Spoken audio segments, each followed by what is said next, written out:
Hey everybody, welcome back to the channel, and today we're talking about the VCT Americas Kickoff playoffs. So the play-in stage is now completed in the VCT Americas Kickoff tournament. It was an absolutely insane day of 3 different matches telling 3 very different stories. And now we know which team has made it through play-in, which teams are playing against each other in that playoff bracket, as you can see down below me, and we're here to talk about all of it. Starting off by looking at the play-in results, it was a very interesting day of Valorant. I'm recording this after the last match, about 2 hours after, which was G2 versus Sentinels, which I've already made a video about. We'll talk about it in this video, but yeah, that was a crazy match. So the first match of the day was Sentinels versus mibr, and it was a 2-0 victory for Sentinels. Sentinels won the first map 13-7, and then won the second map 13-6. So Sentinels picking up where they left off after being Leviathan. They're looking really good right now. They are proving that a lot of the hype around them is warranted, and winning this match 2-0 meant that they were in a very good position for the rest of the day because they just needed mibr to beat G2, and even if G2 did win that, which they did not, they were still in a very good position because they just had to beat G2, which they technically didn't do, but they still made playoffs, so it's just, that match was crazy. For mibr though, while they didn't have a great performance against Sentinels, they absolutely warmed up later in the day against G2. And what I said about mibr in my last recap of the first weekend of the VCT Americas was that this team actually does look pretty good. They've surprised a lot of people this tournament. They lost against Cloud9 at the beginning of the tournament, then they beat Furia, then they rematched against Cloud9 and end up winning that 2-0. And while I don't think that they really have the talent to, make it to a Madrid or make it to any VCT Masters events, I do think that this team is going to play spoiler to teams that are considered to be better than them. They have a great coaching staff in Bazooka and Fraud, 2 coaches that were previously on Loud, one of the other Brazilian teams, one of the most successful teams. Both of those coaches coaching them to some pretty good results. So I think they're actually in a pretty good position to maybe do a lot of damage this year, but again, I don't know if I see them having the talent to really make it to an international event this year, but honestly, I hope they do because it would be a cool story. And especially showing off that they're not going to be even nearly as bad as last season. They beat G2. This match was really good for mibr, looking very composed, looking like they have the strategy down. They went on Sunset and they win it 13-9. They do end up losing split in overtime, but then they eventually win their third map 13-10. So each map was close, but they absolutely looked like the better team throughout that entire match. G2 just not really able to finding responses for some of the things that mibr was throwing at them. They were just able to squeak out a match. That's kind of what I've seen from G2 in this tournament, is that they are able to, win some rounds and put together like little strings of good rounds, but it seems like they really have to just squeak out all the victories. The only other team that they beat aside from Sentinels was Crew, and Crew is not considered to be a very good team. G2 should absolutely be better than that, and those games were kind of close. They did do much better in their second match against Crew than their first match against Crew, but G2, it's their first tier 2 tournament after Ascension, so this is definitely a learning experience for them. So I really hope that they continue to learn and grow from this, because these kind of results, I know mibr played well, but you have to beat that team. You just have to. And for mibr, really proud of them, really proud of how they did in Kickoff overall. I am excited to see how they do in the regular season. Moving on to the match that G2 did technically win, but lost in terms of the outcome of it, their match against Sentinels. So I've already made a video about it. I called it the funniest match in Valorant history. It might not be, but it is a very funny situation, this one was. Sentinels only needed to win 1 map to qualify for playoffs because they previously beat mibr 2-0, so the round differential, which was the tiebreaker, was already heavily in their favor. So they just needed to win 1 map, and that map was Sunset, which G2, stop letting this map be in your map pool. They played Sunset so much this tournament. The only team they beat on Sunset was Crew. G2, stop it. Stop playing Sunset. Please at least get better on it. You're not very good at it right now. You should have banned it. They banned Icebox instead, which, sure, Icebox sucks, but then the Sen banned Lotus. G2 picked Sunset. They picked this map. Why would you pick this map against Sentinels? Sentinels are known to be good at this map. They've been great on this map throughout the offseason and during this tournament. G2 is one of my picks for teams that I am rooting for this year, hoping that they do well, and it's been so frustrating just seeing them go on this map and just lose, aside from their matches against Crew, just lose over and over and over again, and it's just so frustrating because it just, please, pick some other map, please, for the love of God. Do not go to Sunset against Sentinels in an elimination match which decides your playoff future. Do not do that. Bad idea. But they did it, and it cost them. While G2 did have a really good first half, they did go into that second half 8-4. Sentinels won every single round of defense because their defense is super solid and G2's attack is pure garbage. Sentinels just dominated them in that second half. It showed why Sentinels were the favorite to make it out of that play-in round, and the way that they played and the way that G2 played, Sentinels were definitely more deserving and they clearly wanted it more. And yes, G2 won Breeze and they won Split, both 13-9. Ooh, Split's a map Sentinels are very good on. Cool. Sentinels stopped caring. They stopped caring. They even admitted it. While they still were trying to win, it's like when you say trying to win in like an off-season event, where it's like, yeah, it'd be nice to win, but it doesn't really matter because the stakes are much, much lower. Yes, G2 did win, but no one is seeing that as a good victory for G2 because they lost the first map, which, just put their chances of making playoffs just in the ground dead.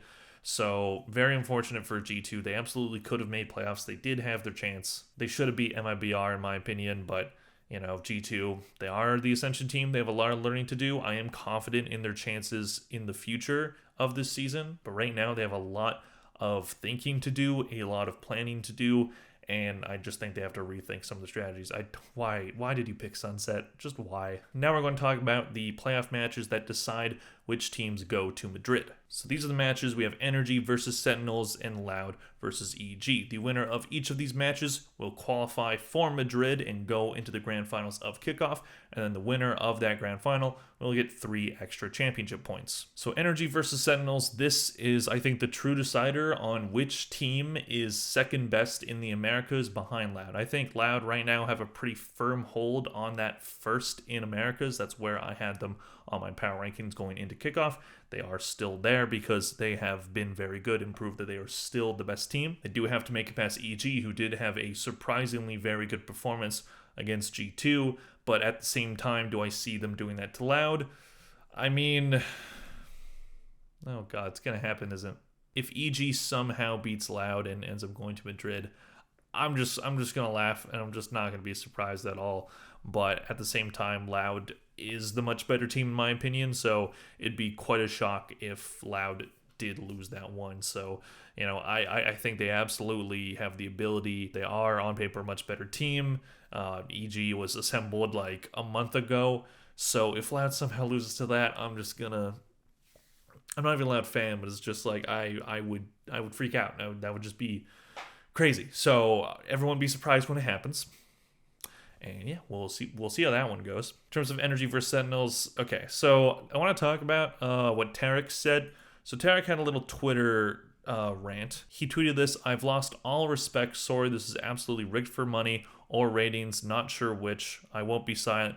Just saw it live. Sorry." And he clarified on his stream that mainly he just wanted there to be a live draw so that we'd see how these teams were actually picked for this playoff bracket. In that aspect, I do agree with him. I do agree that knowing how this process works, because Riot's been very silent about it, that would be very nice for us to know.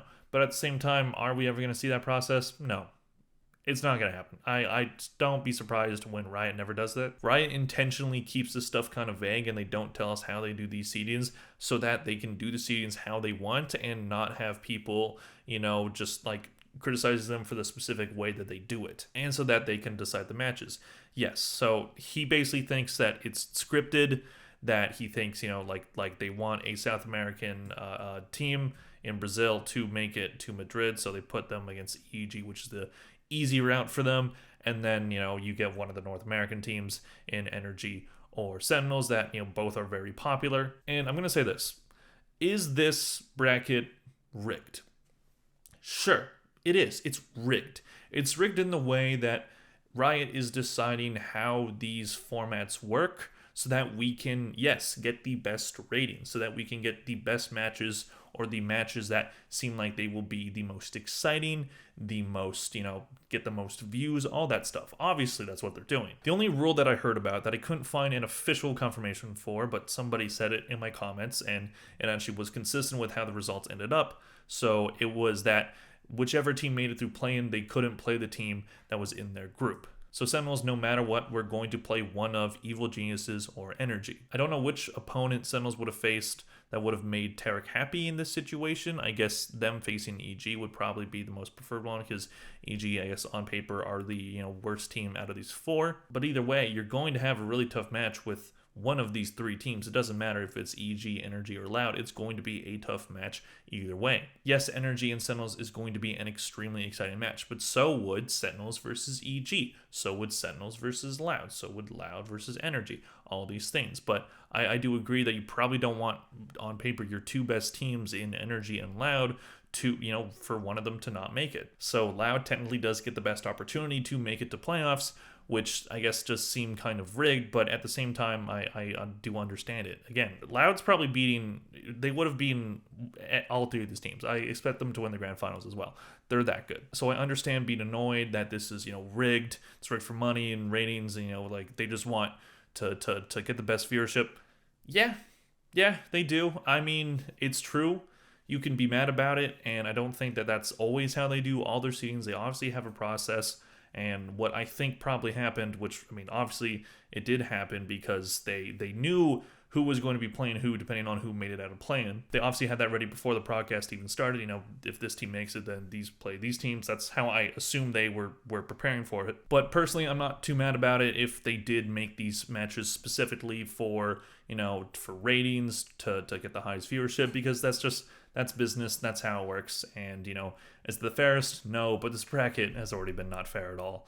And, this format is already not very fair, which is unfortunate. I do think they should have started with a regular season split, but unfortunately, we're not getting that. We got this kickoff tournament, which has been highly entertaining, but so would have a regular season split. So, we'll see how these playoffs go. Personally, I'm going to be picking Loud to be EG. Energy versus Sentinels, I think it ends up being a really close match.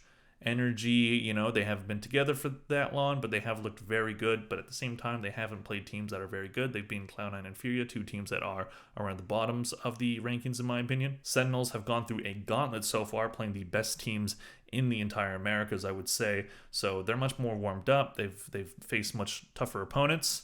Energy might end up being their toughest opponent yet. I do think it's going to be a really close one. It probably goes to the third map. I'm going to say, gun to my head, Sentinels win it. I don't know. I feel like Sentinels are just kind of on something. They're on a mission right now. I do hope Energy wins it. I am more of a fan of Energy than I am of Sentinels, so I do hope they win. I really want to see Demon 1 back in an international stage. And yeah, I think Loud beats EG because Loud is Loud, but EG is also EG, who are just the destroyer of dreams. So we'll see how these matches go. Let me know what you guys think in the comment section below about the play-ins and this playoff bracket. Who do you think wins? Please click like if you enjoyed this video, and I'll see you guys in the next one. Bye.